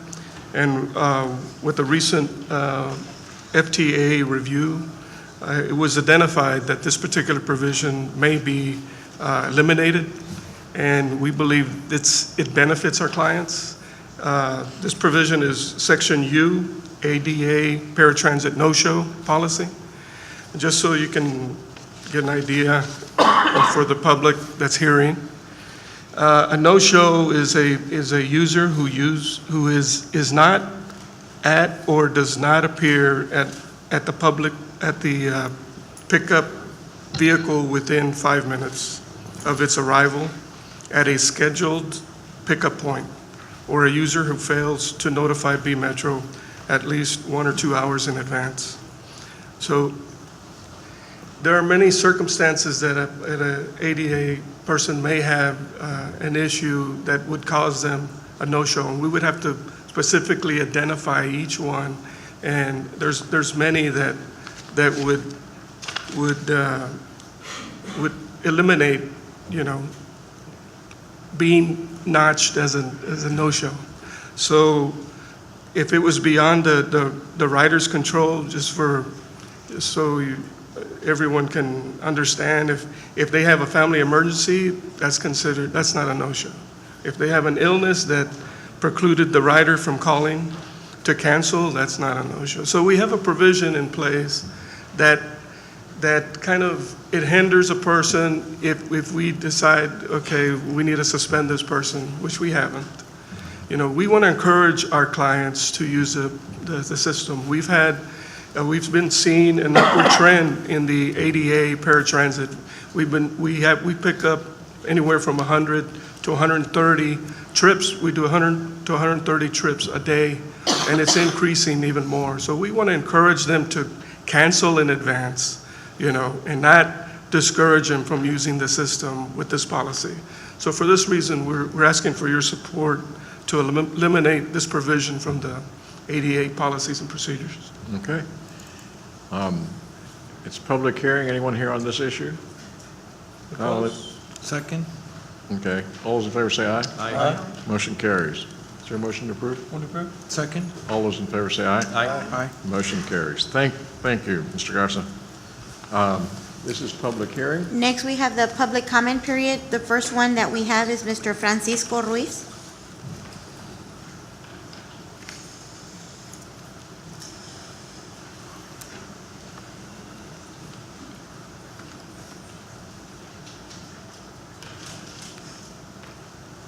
Buenas tardes. Buenas tardes. Es primera vez que estoy en un micrófono, nunca he estado, pero ahora tengo un problema fuerte en la ciudad. De julio a la fecha no se me puede aprobar un permiso de remodelación. Mi gran problema fue haberle dicho a la señorita Cani que había lugares donde no se debería de solicitar un permiso de no asbestos cuando hay pura madera y cemento. Y pues no lo pude convencer y lo saqué. De ahí para acá, puros tropiezos. Busqué apoyo en el señor de la ciudad y lejos de escucharme, me dijo que tuviera que hablar con ustedes. Se portó grosero conmigo, no con palabras, pero sí me avergonzó y se levantó y me puso a hablar con sus secretarias. Yo le estaba diciendo a él que tenía obstáculos, por ejemplo, de un edificio viejo donde la propiedad ya no da más, y él me dijo que tenía que adaptarme a los códigos de ahora, no de los edificios antiguos. Quieren que pasen 2 carros cuando yo no tengo acceso más de propiedad. Tengo nada más para 1. Si quiero hacer 2, tengo que tumbar al edificio o comprarle al vecino. Y el otro detallito que le quería explicar a él, que no me quiso escuchar, es que mi hija es deportista, le gusta pues mucho el deporte y quiere llegar a veces del trabajo a la oficina y tener una regadera privada. Me dio a entender que tenía que hacerlo con handicap. Tal vez no entiende que es una cosa privada. Lo que es público, sí lo comprendo y tiene que ser handicap y las medidas de handicap. Pero este es un edificio viejo, debe tener más de 50 años y las medidas de los baños en esos entonces eran muy reducidos y las puertas muy reducidas, las paredes ya están hechas, yo solamente quiero ponerle el chirroc y la impermeabilización. Y sí entiendo que en un problema hay 2 versiones. La mía es que me he querido adaptar a todo, he dicho que sí, pero que me den el permiso, que los proyectos de los planos los voy cambiando conforme me vayan indicando, pero no me lo dan y me tienen ahí parado desde julio hasta la fecha. Y el problema es que yo cometí el error, si ustedes quieren, de decirle a la señorita que de dónde quería que sacara los asbestos. La madera no tiene asbestos, el cemento no tiene asbestos porque no tiene tile, es cemento puro. Y pues lo tuve que sacar. $500 tuve que pagar, donde el señor llegó y no hizo nada, nomás me dio el ese. Y el señor pues se puso muy de parte también de la señorita porque no escuchó mis problemas. Se levantó y me dijo que ya había dedicado su tiempo y que tenía porque yo le dije que si eras la máxima autoridad. Dijo, sí, yo aquí soy la máxima autoridad. Digo, debe haber alguien, ¿quién te paga? Dijo, pues habla con ustedes. Y pues por eso traigo a la mesa ese problema. Y quisiera como ciudadano que no se les olvide que somos parte de la ciudad y que somos servidores públicos, no dirigentes de una ciudad privada, como así me lo hizo entender. Muchas gracias. Muchísimas gracias, Francisco, y te contestamos con tiempo, ¿eh? Gracias. También le dije que me lo diera por escrito, perdón. Okay, yeah, we'll just have... Perdón. No. Digo, después te damos una respuesta, por favor. Next, we have public comment at number 2, Mr. David Delgado.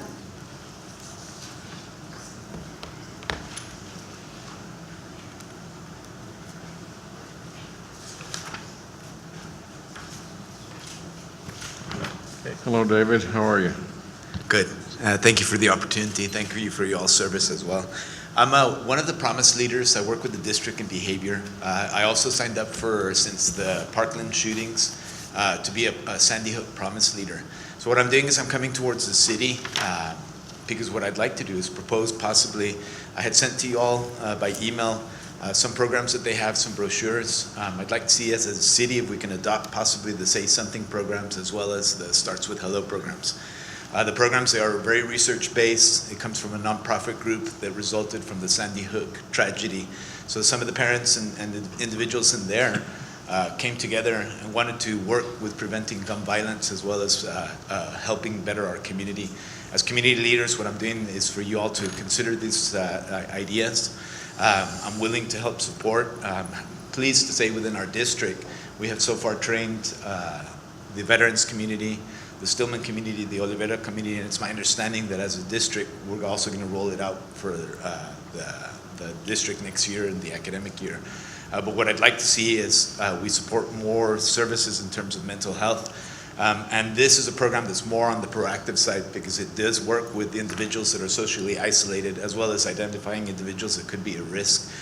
Typically when we've had shooting incidents in different types of schools or in communities, individuals have expressed something. That's why the Say Something program works, as well as they have a suicide prevention program. So on the 4th, we're going to be supporting Texas Tropical, and we'll have a table there. I'm one of 3 active promise leaders in the district. So I just wanted you all to know that we have those programs available. I'm willing to work with the city. I have a vested interest because I do have a lot of individuals that are in the district and live here. So my son, the oldest one I have is an 18-year-old. Since '99, his class members and group individuals have not experienced a school year without any type of school violence. So that's why I'm coming to you all, just to consider these programs and also work together as a community. Thank you. Thank you for coming on. Thank you. Appreciate it. Next, we have public comment number 3, Ms. Melissa Nur.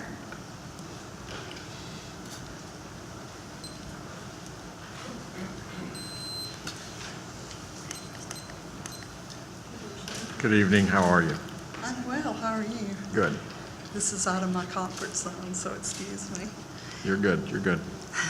Thank you. Mr. Mayor, Commissioners, let me put my glasses on, I'm over 50. My name is Melissa Nur. I have traveled to your city many times to speak with someone regarding the Jefferson Davis marker in Washington Park. With the exception of the Park and Recreation Forum in November, this is the first time.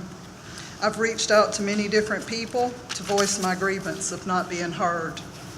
I followed everything as instructed, including submitting a PowerPoint presentation for consideration to be placed on the agenda for this meeting, but wasn't included. On the grounds of, quote, "We're still looking at all the information that has been received," end quote. I find this very interesting since another group was added to the 20 March 2018 agenda as the Jefferson Davis Committee, with 2 commissioners' names listed, giving it the appearance of an official city committee. Not only was this group allowed to speak for 10 minutes, they were allowed to call us white supremacists and attempt to link us to the KKK. At no time during that presentation were these claims challenged, but at the end they were applauded. I have received many requests from television, print, and radio for interviews. From this day forward, I will no longer refuse media requests. My voice will be heard. Lastly, I've been advised by legal counsel to inform you that our intent is to move our marker, which does include the plaque and the boulder from Washington Park. Thank you. Thank you, Melissa, appreciate it.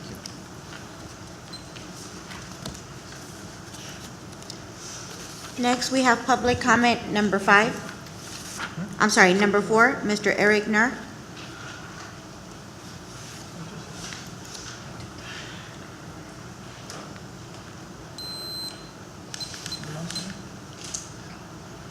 Mr. Mayor, Commissioners, can I be heard? My name is Eric Nur. I would like to critique the group presentation made to this body on March 20th, reporting the findings of an open forum they conducted.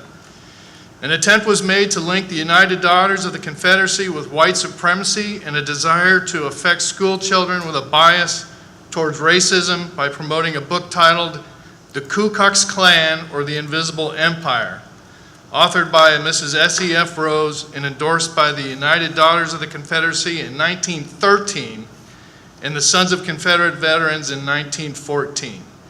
The group missed the point of this book and its meaning and message entirely. It's apparent no one in the group could have actually read the book. The conclusion they draw is false. After the war between the states, former Confederate citizens were not allowed to hold public office or govern themselves. Government and policymaking were left to carpetbaggers, fortune seekers from the North who used Reconstruction to deny the rights of land and property to the defeated people of the southern states. In response, in order to defend victims of the abuses of Reconstruction, former Confederate military men formed the Ku Klux Klan, a group dedicated to defense of the helpless, constitutional rights, and opposition to the pillaging of their homeland. The Klan discussed in the book was the original. Their actions lasted until the end of Reconstruction. Believing they had served out their purpose, the Klan disbanded and ceased to exist in 1869. It is this original group of Southern defenders that the author, through contacts with former members, attempted to memorialize and prompted the endorsements of those like the United Daughters of the Confederacy in order to preserve the story for posterity. There is no connection with any form of Klan mimicry after the original's dissolution in 1869. An attempt was also made to show some statistical relevance to a survey conducted in an open forum. Whereas the forum only had a singular presentation without participation from the United Daughters of the Confederacy, owners of the targeted Jefferson Davis Memorial or members of the Sons of Confederate Veterans who are staunch supporters, any roundtable discussions held lacked balanced representation. Survey options and responses could only have been non-representative and therefore flawed and statistically irrelevant. It is simply not possible to draw any reliable conclusion except that the entire exercise was formulated to back the position of the group making the presentation and selling it to this body. Thank you. Thank you, sir. Okay, item number 18. We still have one more public comment. Oh, you have number His 5? name is I'm sorry, Joseph Hassett? Mr. Joseph Hassey. I'm sorry.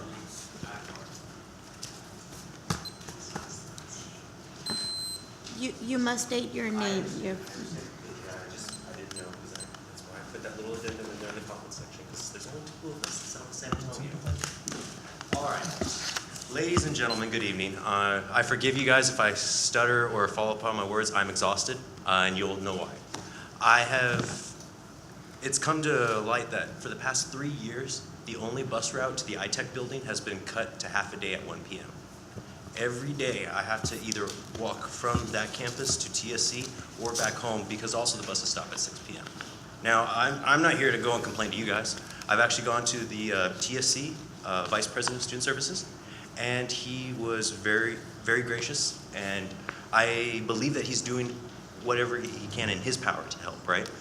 Secondly, I have contacted the director of Brownsville Metro, and she even showed up here and supported me today.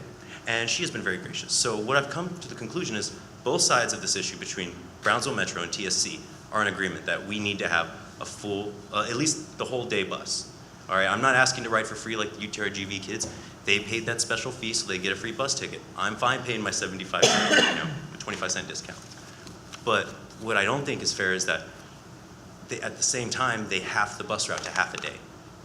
The only bus route that leads to ITech, and almost to add salt to the wound, the only bus stop that's remotely close to the Amigoland Mall is in front of the storage unit facility about a whole football field away.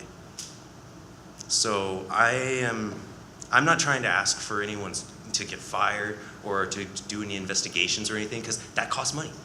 The whole point is that people are saying there's not enough money to keep this bus route going. Well, I think that there has to be the money somewhere, because as I recall a couple of years ago, there was over $30 million spent on a sports park. That really got me upset. Thank you, everybody. Thank you. Thank you, Joseph. Mr. Lopez, maybe we can meet with TSC and see if we can work out a scheduling. I didn't bring it up here, but I had a prop. I would shoot a hole in to show you what 2 months of walking in the Brownsville people do. We'll just call Trey. Or you just look at these. We got Trey here. Okay. Item number 18. Next, we have items for individual consideration. Action item number 18, consideration and action on an interlocal participation agreement with Public Employee Benefits Alliance. Good evening, Honorable Mayor and City Commissioners. We're kindly requesting your approval of the interlocal participation agreement with the Public Employees Benefit Alliance for contracting of employee assistance program services. This is the initial step in the contracting process. Staff recommends this interlocal agreement. Is there a motion? Motion to approve? Second. All those in favor say aye. Aye. Motion carries. Item number 19, Action item number 19, consideration and action to award a contract for inmate communication services for the Brownsville Police Department. Mayor, City Commission, Brownsville Police Department's requesting Legacy Inmate Communications, the authority for their contract. Since 2004, Brownsville Police Department has provided telephones in our city jail. That's been under contract. The current contract's expired. We're requesting, we did request proposals, and from there, we selected the best company, and we're requesting to enter into a contract. do I hear a motion? Motion to approve? Second. All those in favor say aye. Aye. Motion carries. Thank you, Kim. Item number 20, Action item number 20, consideration and action to purchase support vehicles for the Brownsville Police Department. Mayor, City Commission, in November 2017, the purchasing department solicited bids for vehicles for all city departments. We're requesting authority to purchase some support vehicles, specifically support vehicles for our bike patrol, Southmost Community Network Center, CID sedans, 7 of those, and just pick up some basic support vehicles for the police department, and utilizing the city contract. Mayor, I'd gladly like to make the motion to approve. I will second that. all those in favor say aye. Aye. Motion carries. Thank you. Keep up the good work, Commander. Oh, wait. Oh. So I wanted to redact, I'm working off my iPad today and I didn't see the entire consent agenda items packet. So I would like to redact my motion on that so that it's redacted, and I would need somebody else to take over because I I'm will- redacting my motion. I will move to approve the consent item agenda with Commissioner Tetro's redaction on a vote. Okay. Do Make we sure have that, a- do we have a just second? amend. Just amend. All you need to Motion do is amend. amend. It's administrative. Okay, just substitute his name for her name, and in accordance with her request. Other than that, Mr. Commissioner? Second. All those in favor say aye. And please Motion- note that I abstained on that one. Oh, yes, Motion thank you. carries.